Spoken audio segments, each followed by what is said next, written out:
We welcome you to this evening's satsang, which will be led by Srinath Mohandas. He is an assistant professor at the School of Ethics, Governance, Culture, and Social Systems at Chinmaya Vishwa Vidyapeeth.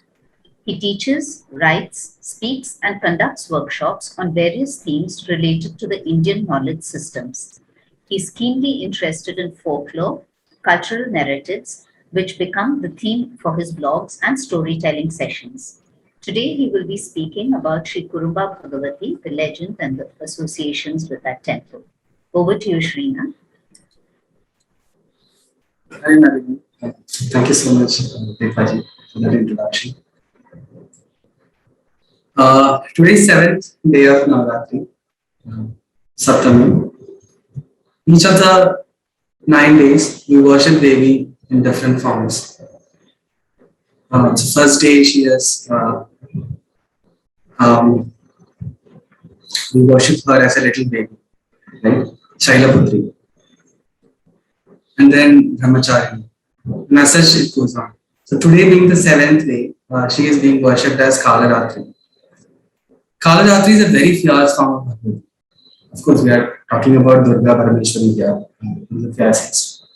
And each of these forms, like Brahmachari, Skanda Mata, Chandraganda, etc., are different facets of the same Devi, the same Durga Parameshwari. Right? And Kalaratri is considered to be one of the fiercest of Bhagavati. The name Kalaratri, you will see what it is. Kalaratri is also interchangeably used with the name Kali. Right? You know Kali, Mahakali. And therefore it is fitting that today we are talking about Mahakali, who is also Bhadrakali, who is Kalaratri. And in Kerala, many people identify her as Sri Kurumba Bhagavati. It was not planned this way. I mean, actually, I was invited to talk on a Monday, and somehow it happened that today it was postponed to today, so seventh day. And today being Kalaratri, the day we worship Kalaratri, and Sri Kurumba Bhagavati is perfectly in alignment here.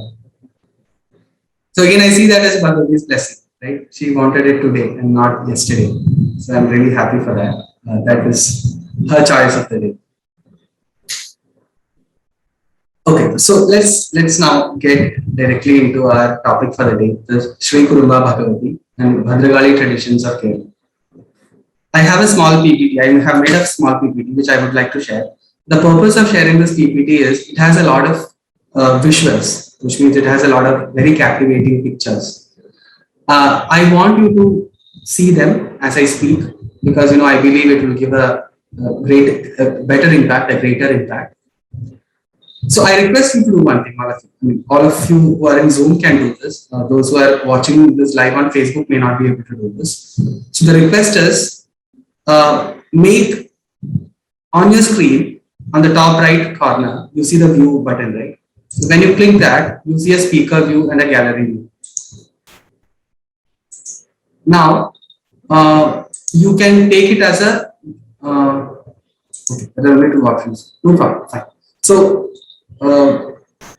please choose speaker view, and as I also share the screen, you will have a better view of it.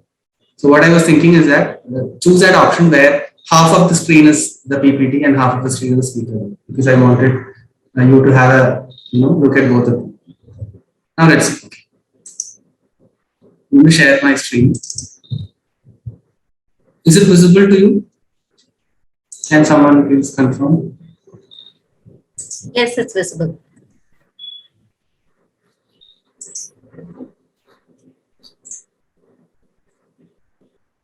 Okay. We're talking about Sri Kurumba Bhagavati here. And I said Sri Kurumba Bhagavati is none other than Bhadragali herself. This is how she looks, right? I haven't seen Bhagavati directly, but then this is what the iconography is. So Sri Kurumba Bhagavati is depicted this way. You will see a lot more pictures of her. But before we talk about Sri Kurumba Bhagavati, we need to set the context, right? So what is Kali? We said Sri Kurumba Bhagavati is none other than Kali, and Kali is interchangeably used with the name Kalaratri, who's being worshipped today. So who was Kali or what is Kali? So there are many ways of interpreting the word Kali according to the Sanskrit grammarians. So we have this thesaurus, Sanskrit thesaurus called Amara Kosha. So you take the word and you define it, you find the meaning of it. So the root word of Kali is color, right? And color is being described in these ways. So one of the ways of looking at it is Kala Varna Kali. The one who's black is Kali. Not anyone who is black, but the black one. She is the black one.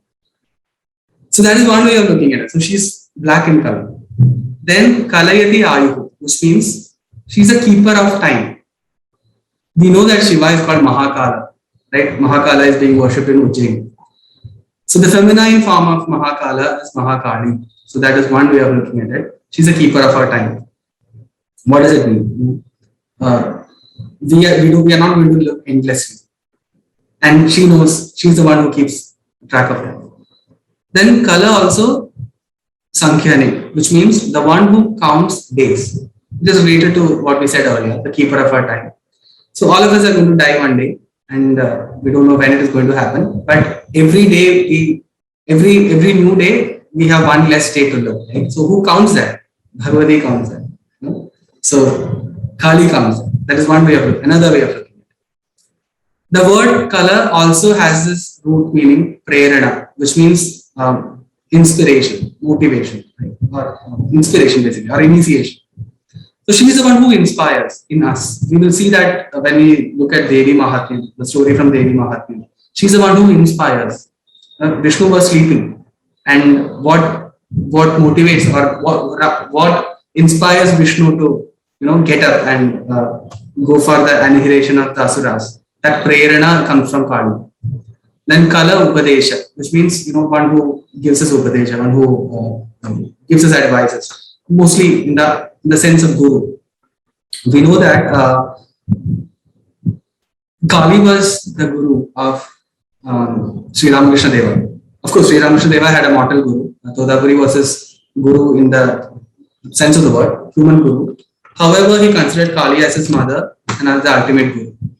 Same was with Swami Vivekananda also. Right? So that way we can connect to that word.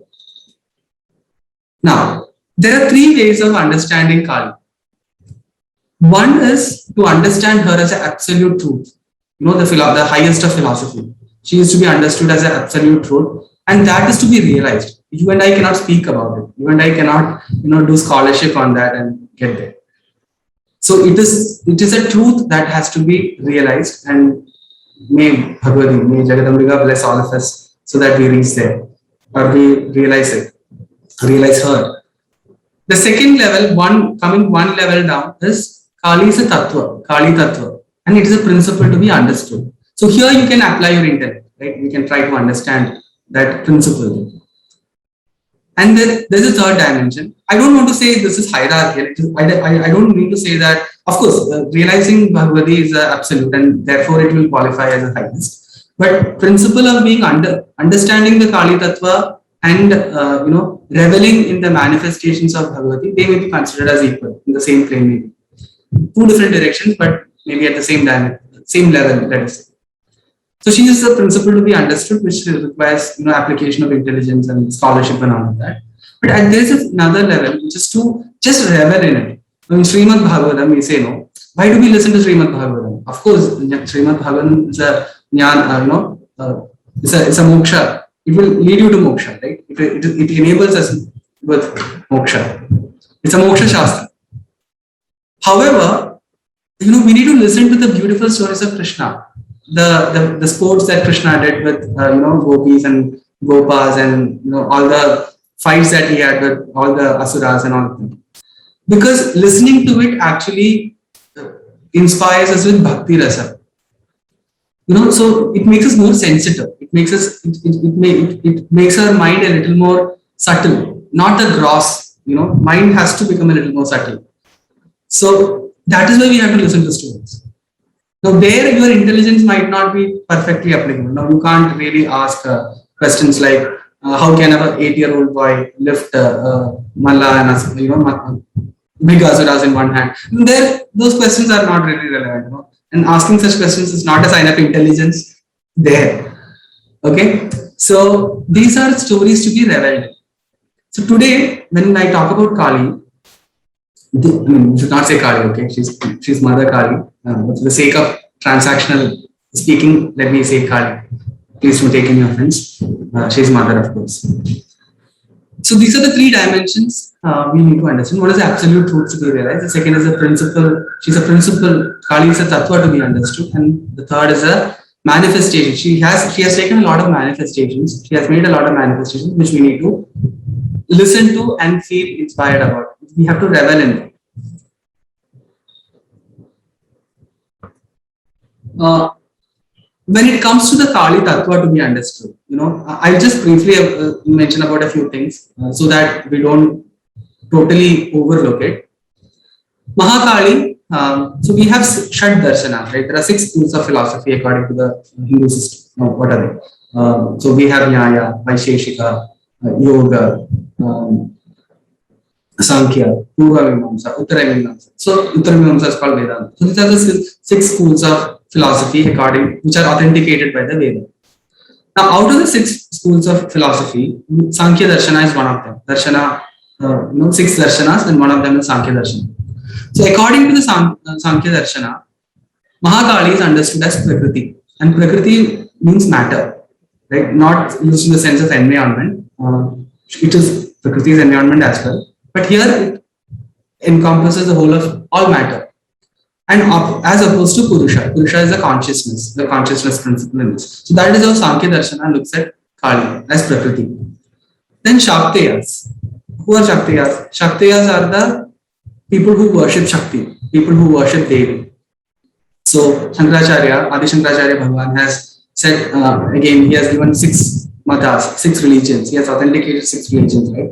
So like, Shaiva, Vaishnava, Shakteya, that is Shiva, worshipping Vishnu, worshipping Shiva. Then Kaumara, those who worship Skanda, that is Murugan.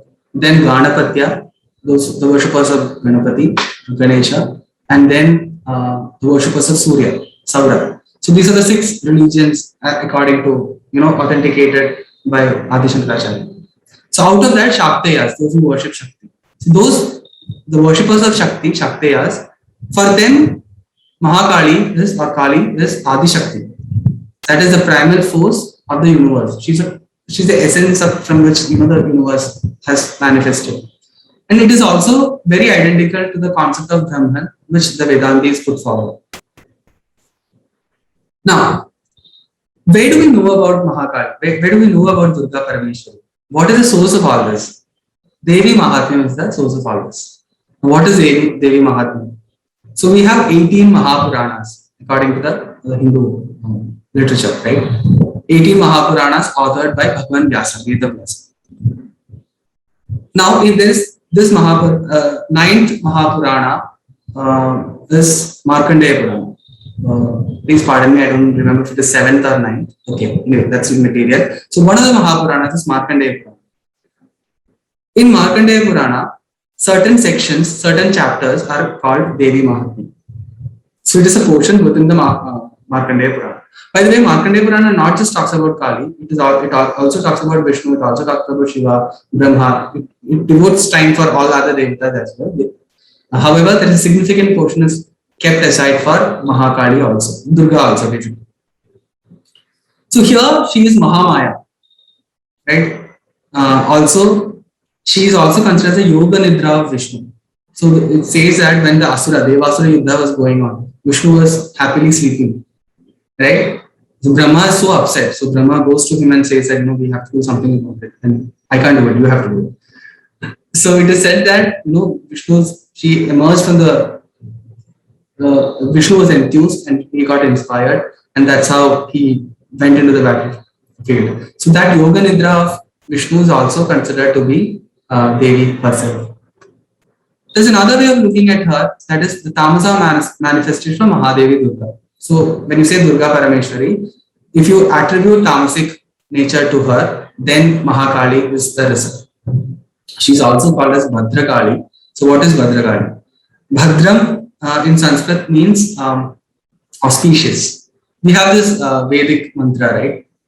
We call it Shanti mantra, which is Om Bhadram Karne Shunuyama Deva Bhadram Pashyemakshadarya Chatraha. Goes on. So there Bhadram, which is auspicious. However, in Malayalam, the local language of Malayalam, Bhadram also means protection. So Bhadragali may be understood as one who protects, right? So she's auspicious, the one who's auspicious, one who's black, who's also auspicious, who also protects. So Bhadragali protects all of us. That is the idea here.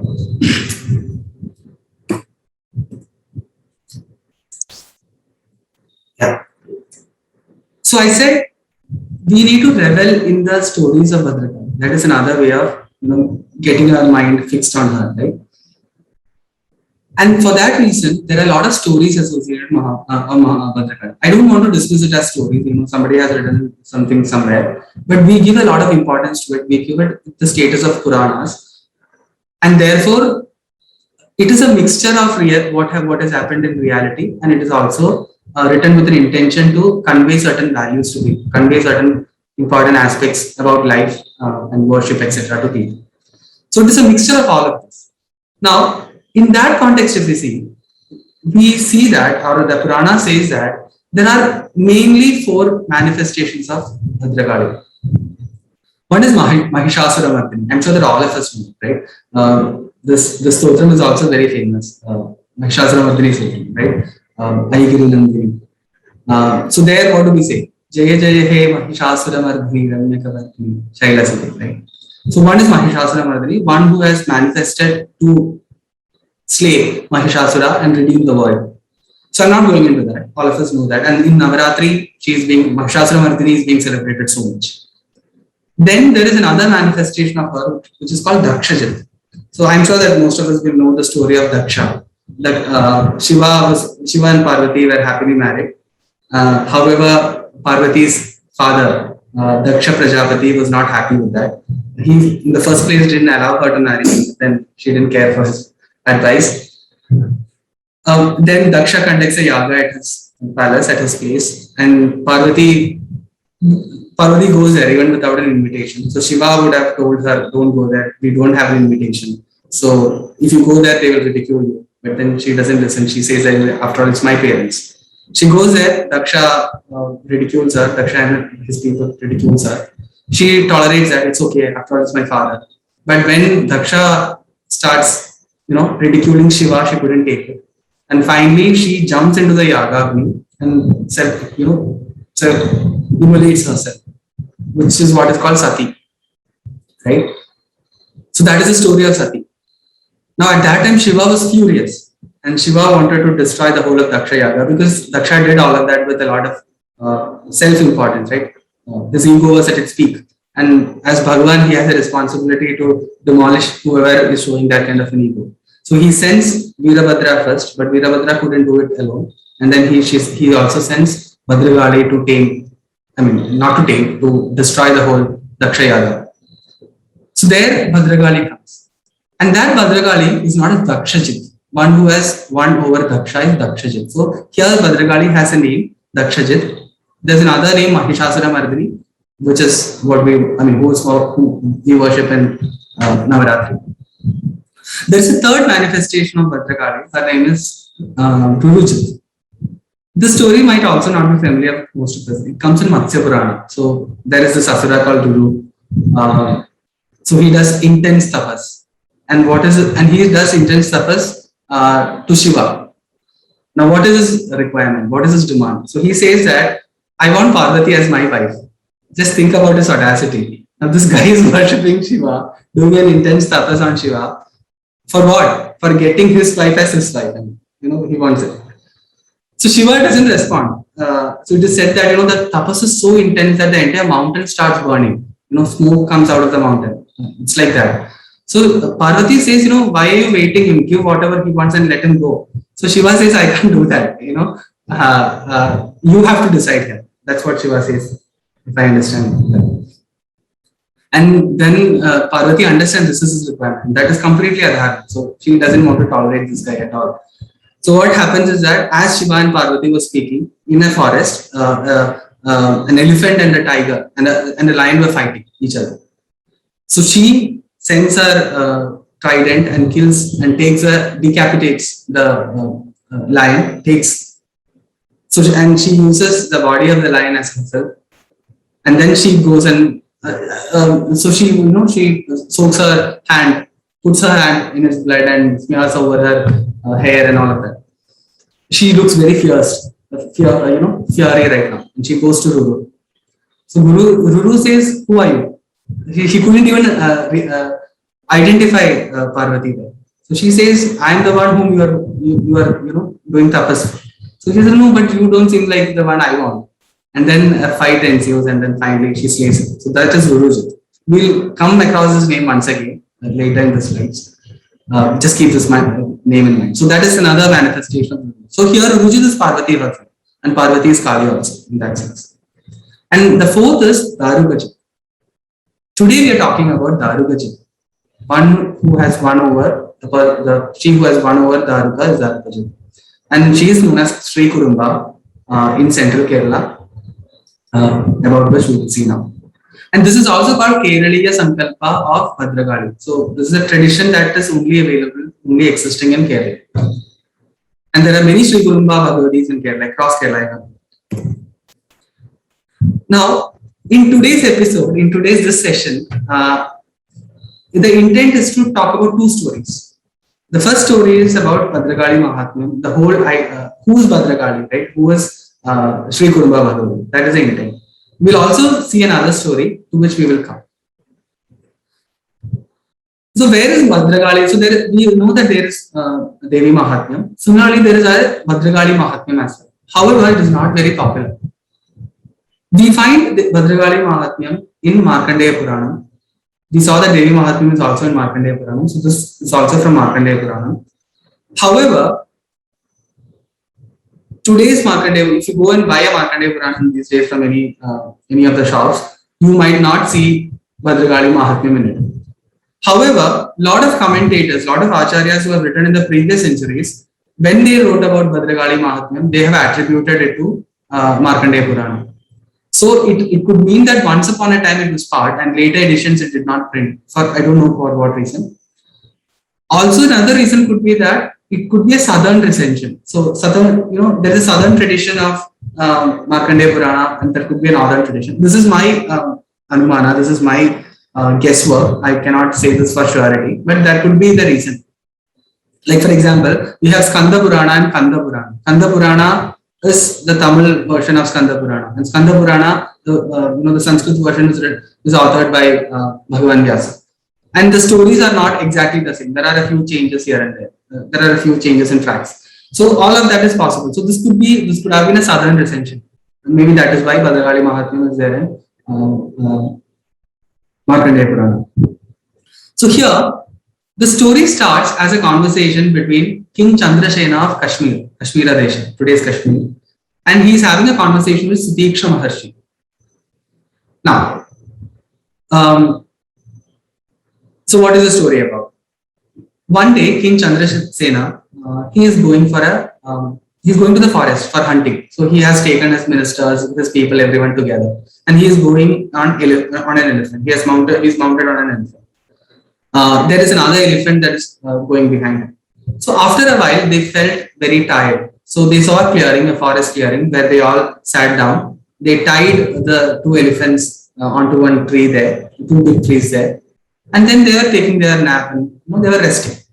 So elephants, as we know, they like to play with their trunk. So as they were playing, there was a very tall, a snake burrow there. Snake burrow, right? We say putta in Malayalam. It is very tall and it is very deep also. Inside with the snakes reside.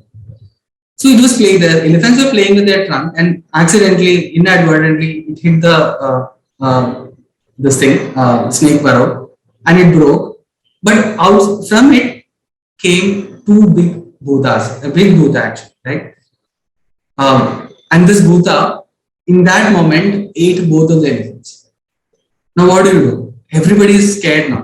Now Bhuta is still hungry. And he's very curious. Why did you disturb my sleep? That is his question. So now he wants to eat the entire retinue of the king and also the king. Now what can they do? They just started running. So they ran for a long time, and Bhuta couldn't catch them, thankfully.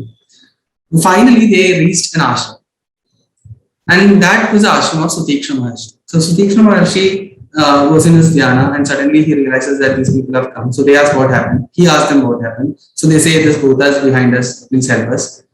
So he, with his dhyana shakti, he was trying to assess the situation. So he understood that now this Bhuta is not an ordinary Bhuta.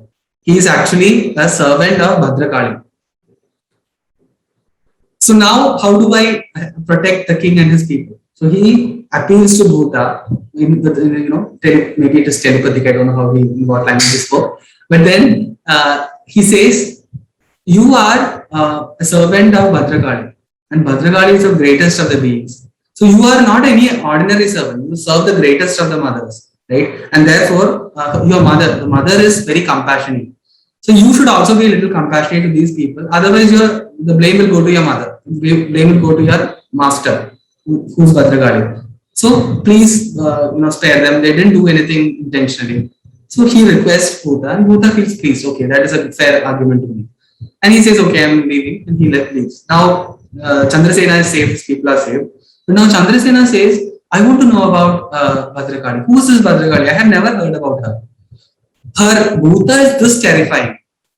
So what could be the terrific nature of Bhadrakali? Can you tell me a little bit of Bhadrakali? May I know about her?" Now that is a request King Chandrasena now makes to Sutiksha. So that is when the story starts, right? So what is the story? In one of the Manvantaras, so according to the Hindu cosmology, we have long periods of time, right? We have many Manvantaras. We have 14 Manvantaras. Currently, we are living in the 7th Manvantara called Vaivasvata Manvantara. So what is a Manvantara? We have 4 yugas. Satya Yuga or Krita Yuga, Treta Yuga where Rama lived, then Dwapara Yuga of Krishna, and now we are in Kali Yuga. Kali Yuga is 432,000 years long, right? 2 times Kali Yuga is Dwapara, 3 times Kali Yuga is Treta Yuga, 4 times Kali Yuga is Satya Yuga. All put together is 1 Chatur Yuga. Now 72 Chatur Yugas make 1 Manvantara, and like that there are 14 Manvantaras. Currently we live in the 7th Manvantara. We are in the midway now, and this is called Vaivasvata Manvantara. Now this story, we don't know when it is happening. It is happening in one of the Manvantaras. I don't know, first, second, or third, or fourth. I don't know, but it happened in one of the Manvantaras. So what is happening? As always, Devasura Yuddha is going on. So Devasura Yuddha keeps on happening, right? It never ends. Right now also Devasura Yuddha is going on, right? The point is that we don't perceive it. You can call it fight between good and evil, whatever you can call it, but Devasura Yuddha is ongoing. So in one of the Manvantaras, when Devasura Yuddha is going on, Brahma comes to Vishnu and says, you have to do something about it. These guys are terrorizing the Swarga, the Devas. So Vishnu gets up with such an inspiration, that prerana, that Kali Tattva, and then he goes to the battlefield and finishes them off, completely destroys them, annihilation, total annihilation. However, he leaves behind a few asuras so that they get a chance to retreat to Patala Loka, which is their rightful land. Now they go there completely with a sense of dejection, and we lost the battle, right? And there are 2 asura princes, 2 princesses, Danavati and Darumati. So these are the princesses. Now they felt really bad at this. We had to face this humiliation on the hands of Deva, and that too because of Vishnu. We were almost winning, but it is just because of Vishnu what happened. So they did one thing. They decided to do a penance. So they went to this place called Gokarna. I'll show you in the map in the next slide. So they go to this place called Gokarna in the western coast of India, which is just about Kerala in the state of Karnataka, and they do intense tapas, and they do tapas on Brahma. So what is their requirement? They need 1 child each. Both of them need kids, and these kids should be able to avenge. They have to take revenge on the Devas. So they pray to Brahma, and Brahma gives that boon, and they are happy about it. So they come back, they tell their husbands, they are also elated. The entire Asura clan is elated, and over a period of time, 2 children are born, 1 to each of them. So those are Danava and Darika. Either you can say Darika or Daruka. In Malayalam, it's called Daruka. I think in Sanskrit, Darika is a word I have seen. Now they are brought up in a very good way because they are the hope of the Asura clan. So what do we mean by good way? Every day night, the grandparents will go to them and tell them stories of how your ancestors were mistreated by your, devas, and the whole point of justice. We were denied justice, and the point of victimhood and everything. So a kind of an indoctrination happened there, and they grew up with a lot of vengeance for devas. So by the time they were 15, 16 years, they were very clear what they want to achieve in their life. Their success mantra is all stated. Vision, everything is ready. Now these guys, but they're not capable to do that right now. So what do? They again goes to do tapas. Now again they're doing the tapas on Brahma. Brahma is very easy to come also, right? So Brahma finally comes, and what do you want? So they say we want a few things. So what are they? First, we want the strength of 10,000 elephants. Okay, granted. Then this Darika says, I want Brahmadanda. Brahmadanda is that special weapon which can never fail. If you hit with that, that is it. No total annihilation is guaranteed. So, yeah, granted. Then he says, Trimurtis. Nobody should be able to kill us. Trimurti, they won't say nobody, they will say Trimurtis should not be able to kill us. That is, Brahma, Vishnu, Shiva cannot be the cause of their death. So, Brahma says, okay, granted. Now, they say, so now this guy, Darika says, from every drop of blood coming out of my body, 1 lakh asuras of my equal strength should rise up. So Brahma says, granted. So they got everything done. So they are so happy. So Brahma says, but what about, okay, Trimurtis will not kill you. I guarantee that. But don't you want protection from women? Right? What if some women come and kill you? So he says, Trimurtis themselves can't touch us. So what about women? Right? Please don't embarrass us with these words. So that was a ego with which they spoke, and it went on. Yeah, so they are happy. They got all the boons they wanted. They came back. Now, what is the next step? Invade Swarga. That is a step. So they were trying to invade Swarga now. What will happen when they go inside? Arson, plunder, humiliating Deva women. And these Devas also couldn't put a strong defense. So they were abandoning their post. Devendra was so scared. Now, it seemed that they almost took control of Devaloka. When again Indra goes to Brahma and says, please do something about it. Brahma says, I can't do anything because all boons are already granted. Now Brahma runs to Vishnu and says, now please do something about it. Vishnu says, this time it will not, I can't do anything about it. Let's go to Shiva and see if we can do something about it. Shiva says, Brahma, you created all the mess. Now you come to me. How can I do it? You gave him the boon that Trimurtis can't touch him. So what do I do about it? Now Brahma says, so Indra says, now you guys can't keep talking like this. Do something about it. Otherwise, Devas will be annihilated.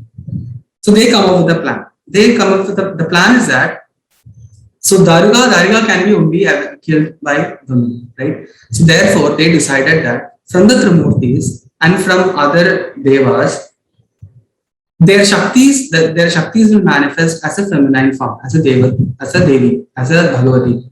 So from Brahma comes Brahmi, from Shiva comes Maheshwari, from Vishnu comes Vaishnavi, from Kumara, that is Skanda or Muruga, comes Kaumari, from Yama, the Lord of Death, comes Varahi, and from Indra comes Indrani. These are the feminine manifestations of their Shakti. But basically, Shakti is Bhagavati herself. Right? So these are the 6 mothers who come. They are in the battle mode, right? They have come only for one purpose, that is to annihilate these asuras. Now Shiva gives them Shiva Ganas also. Now they are asked to go to the battle and finish this guy off, Darika off. So they go battle ready, and when they go to the capital of Darika, and Darika's capital is called Darikapuri. Once they reach there, they challenge Darika. So Darika says, come on, I'm not going to fight with all of you. I'm not going to fight with women. Please spare me of this embarrassment, of this humiliation. That is his attitude. So Darika sends Danava to fight, his brother. You are enough to deal with them. First he sends their commanders, but commanders come defeated. So then he sends Danava asking to look into the matter. But then Danava's fate is to die at the hands of Maheshwari. Maheshwari, pierces her trident on his chest. That's how Danava dies. When Danava dies, Danava is also equally strong as Darika, a little lesser strong than Darika maybe. So now Darika understands this is not a child's play. Something sinister is going to happen. So now he comes to the battlefield with all guns blazing. And he starts fighting the six mothers, six devis, single-handedly. And Darika is so powerful that at one point of time, these six mothers has to retreat. They realize that they cannot save the day. If they continue fighting, they might lose something, right? So they had to retreat, and they retreat back. But now they don't want to go back to Kailasa because they came from Kailasa from Shiva telling that they will finish in a day's time, right? But that's not possible. So they are going back with a sense of dejection, sense of loss, and they say that we will come back on another day. Now Darika, for the day, he has won for the day, but he says that these people will come back, and this is all Shiva's brain. So I should not spare Shiva. I will take this momentum forward and invade Kailasa and then make sure that Shiva is removed from there. So he's about to do that when Narada comes, says Narada, right? So Narada says, no, today you have won, right? Take a day off. You need to rejuvenate and all of that. And he pacifies Darika and makes him stay back. And he goes to Kailasa and says that things are out of hand. Shiva, we have to do something about it. So now you can imagine the situation in Kailasa now. Everybody is very stressed out. They don't know what is the solution to be done here. Shiva goes into his meditation, dhyana as usual, and he is very agitated. And it's said that because of his intense dhyana, the entire Kailasa is supposed to be a very cool place, right? But it is getting heated up. And from his Ajna Chakra, the third eye, comes out a very terrible form, right? A terrible female form, and that is Bhadrakali. Now, when she comes out, Parvati is also beside Shiva. So Parvati calls her Chamunda, right? So Chamunda. So Bhadrakali is also Chamunda. Now Chamunda knows why she is there. She doesn't have a question. So she tells me, tell me the name of that guy. I'm going to finish him off. So all the devas worship her and tells that Darika is the problem. And then this guy is terrorizing the worlds. He is not.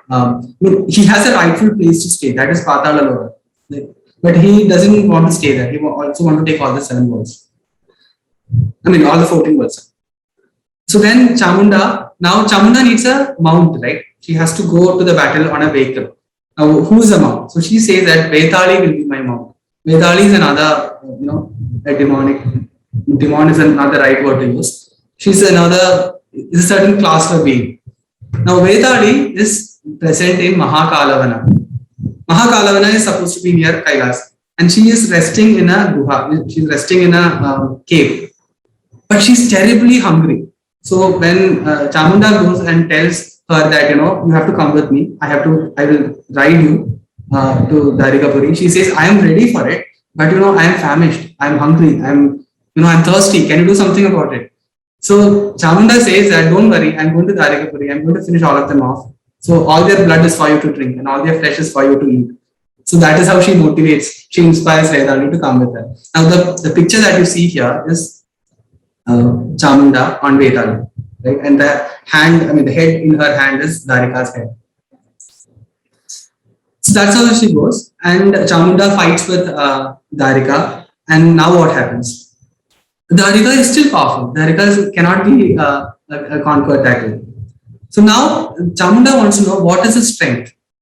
So she realizes that there is certain mantra that Brahma has given her. And this mantra is being recited by Darika's wife Manodari. So long as she does that mantra japa with all the sincerity and all the purity, Darika is unbeatable. He cannot be conquered. So now you need to know what is that mantra. So there are 2 versions to this. So one version says Chamunda keeps fighting with Darika and a part of her goes to the palace of Darika where Manodari is doing that penance and doing that mantra japa. So she goes as a Brahmin lady and says that, my husband is also fighting in your husband's army, right? So I also, just like how your husband needs protection, my husband also needs protection. So can you please tell me that mantra so that I can also chant that my husband is also safe? So Manodari feels really sorry for her, and she parts that mantra to her, which Chamunda knows.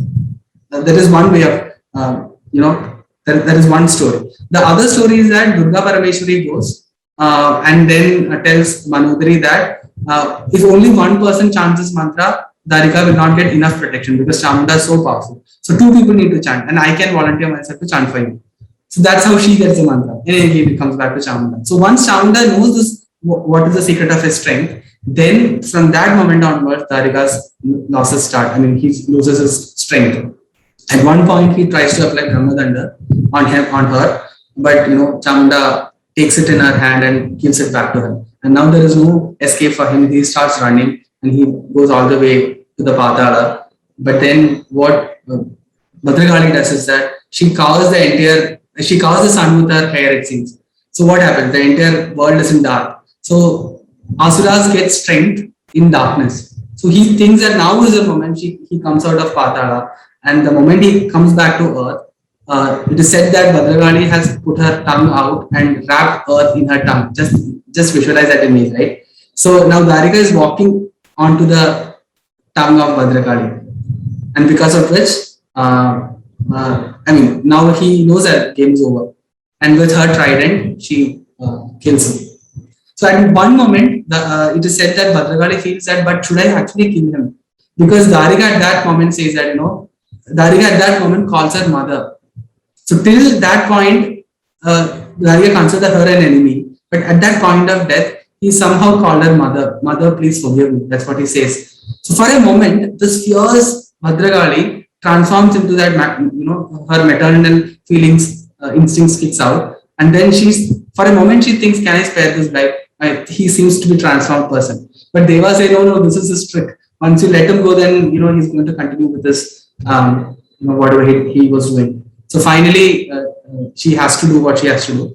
But one thing we should need to understand is that in our Puranas, when we say Bhagavan or Bhagavati slays an Asura, she is slaying the Asurikata in that person. He is given he is given an opportunity to transform and he becomes a better person. So that way, Darika's Asurikata is gone, and then now that Asura is no more. So that is how the story goes. Now, the same legend, this is the story of Darikajit Bhadragali, the same as Sri Guruma Bhagavati. However, there is slight local regional variation here. So there is this book called Bhadrolpati. There is this composition called Bhadrolpati, which talks about the origin and rise of Bhadragali.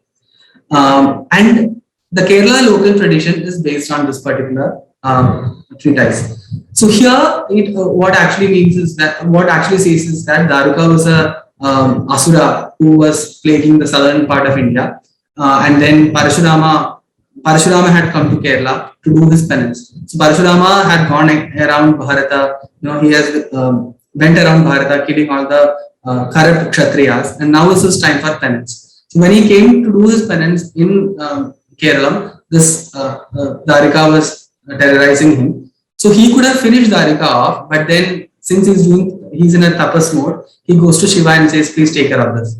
And Shiva sends Bhadragali again from his Ajna Chakra, and that's how it happens. So the local tradition says that when Shiva is about to send Bhadragali to slay Darika, he asks Parashurama to create, to make a vigraha, to make an idol of wood with 8 hands, so that once this Darika is slayed, Bhadragali can come back and reside in this body.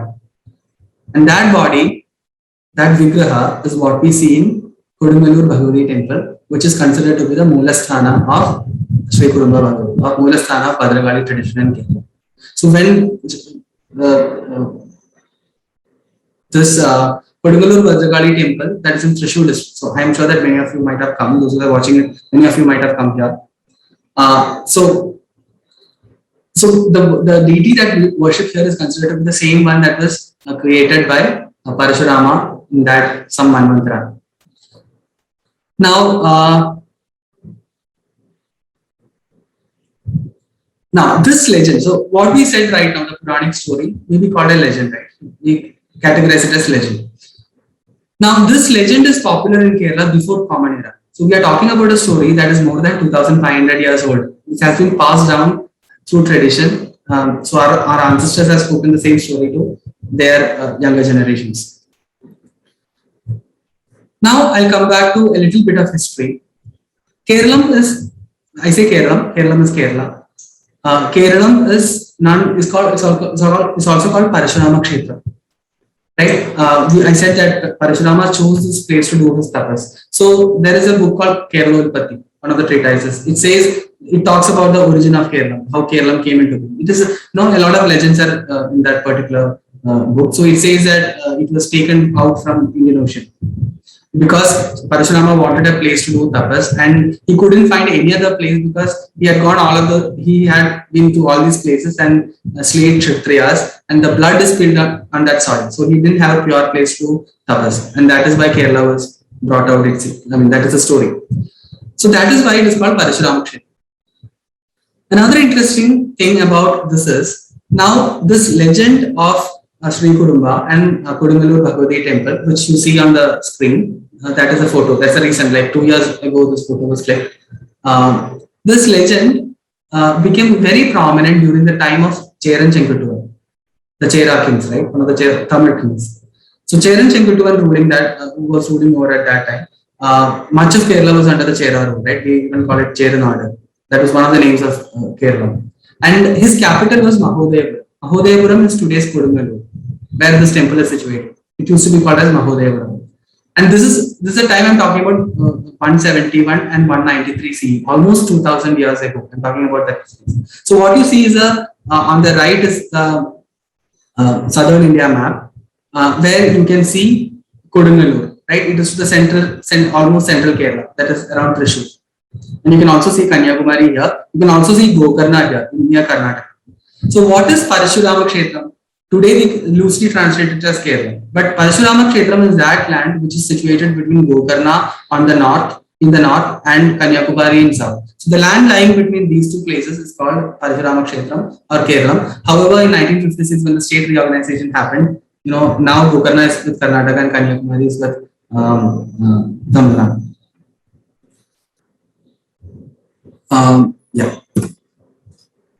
However, when we talked about Cheran Chenkutuvan and his association with this legend, that is when the legend of Kannagi comes. And this is purely from Tamil Sangam age.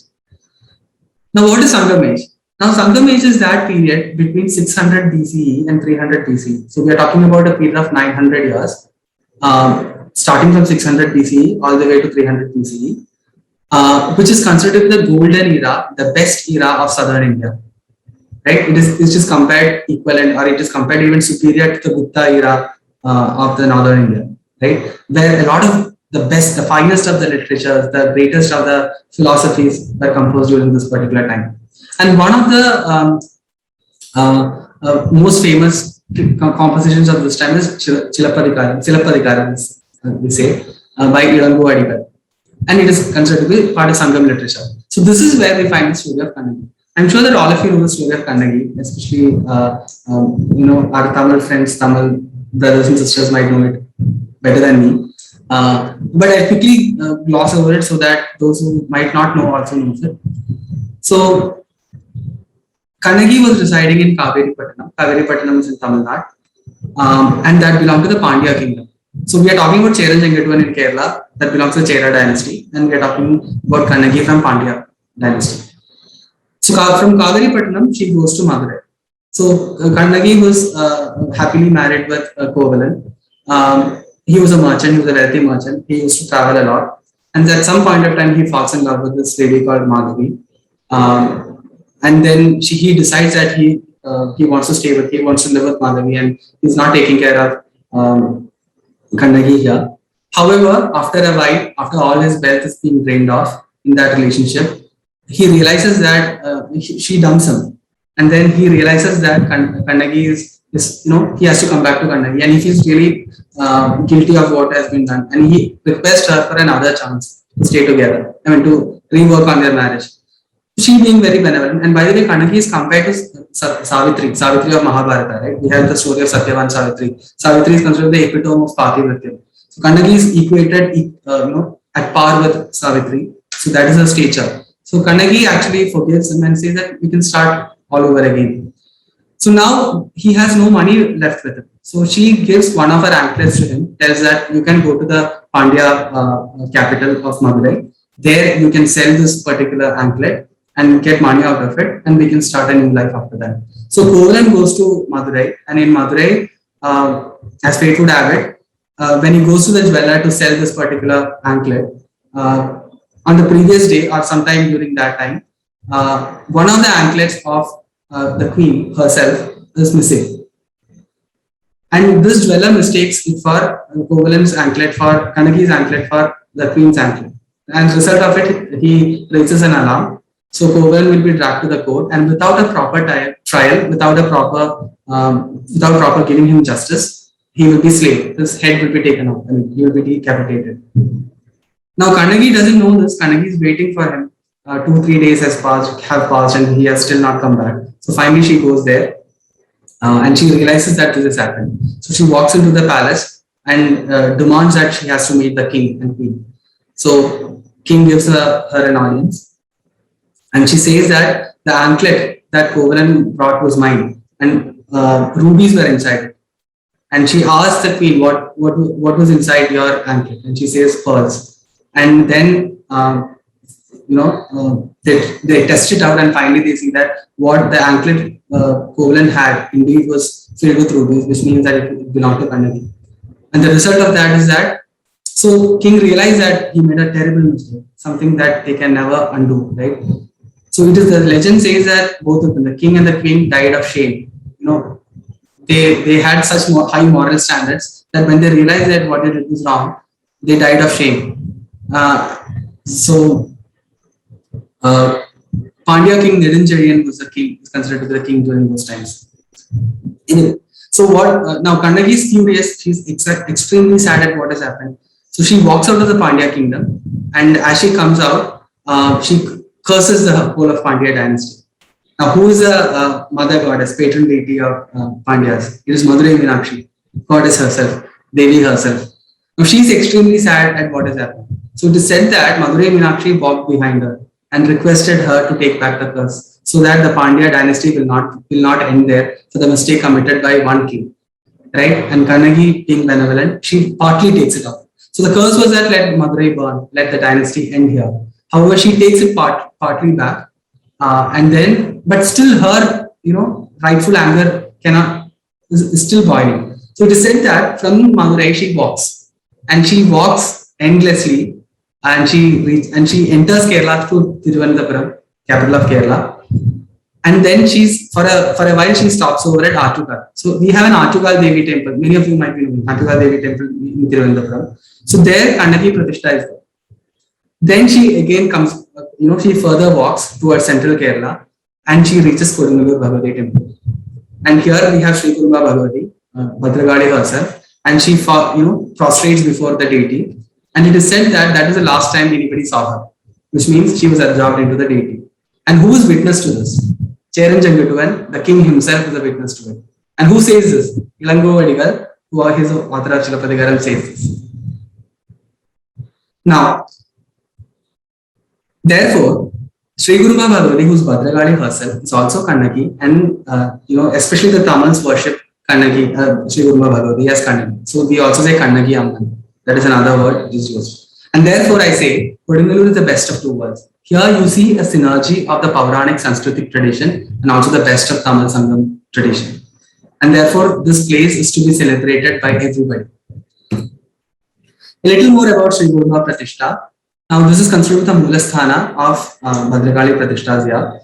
So I said Parashurama, Kerala is called Parashurama Kshetram, right? So we have 64 important temples consecrated by Parashurama here. 64 important Devi temples consecrated by Parashurama here. There are Shiva temples here, there are Dharma Shastra temples here. So those are different lists altogether. Out of that, 4 are the most important. Number 1 is Mookambika, which is today's Karnataka in Kurnool, right? So there Bhagavati resides as Mookambika. Then to the south is Kanyakumari, where Bhagavati resides as Balambika. Then we have Kodungalur, where Bhagavati resides as Lokambika. We also have in the west Bhagavati residing as Hemambika, and that is in Palakkad district. It's a place called Karimala.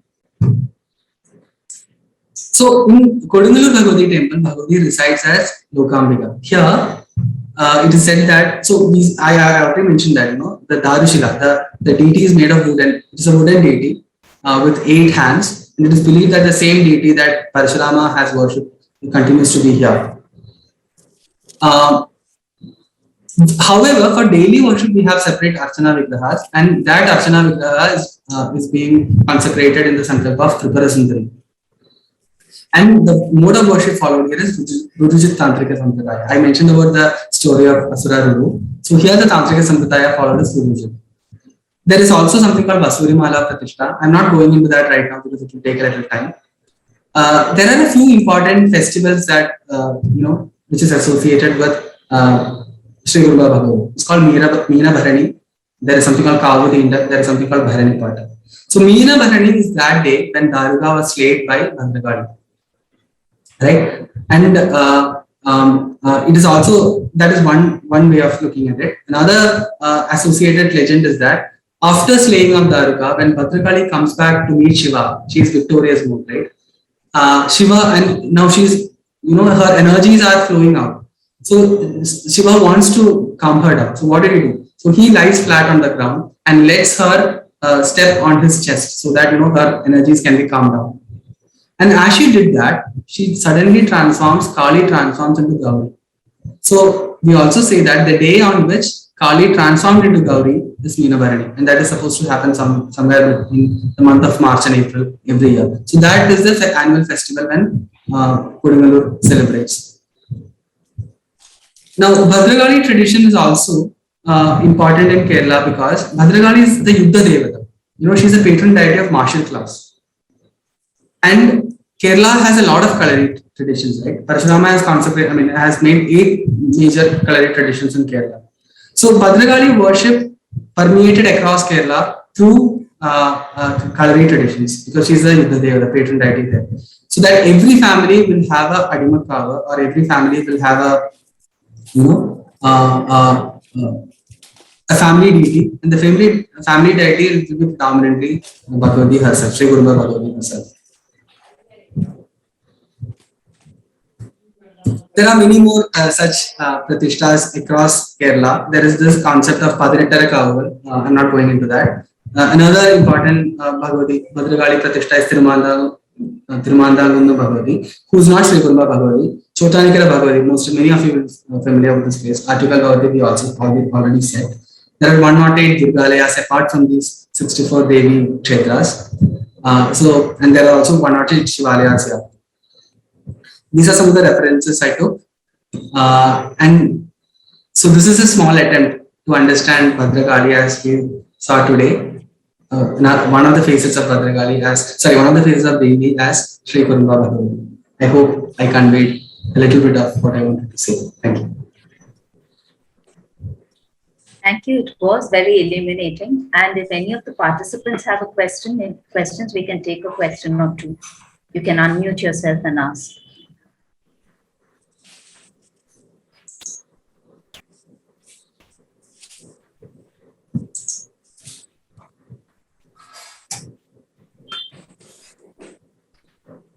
Okay, I think not. It's sharp 8 o'clock. I can hear the clock. I do hope, though, that you will come back and give us a talk about Chotanikara Bhagavati too. It is a wonderful temple that I've been to. And thank you so much for making the time today. We really appreciate it. Thank you.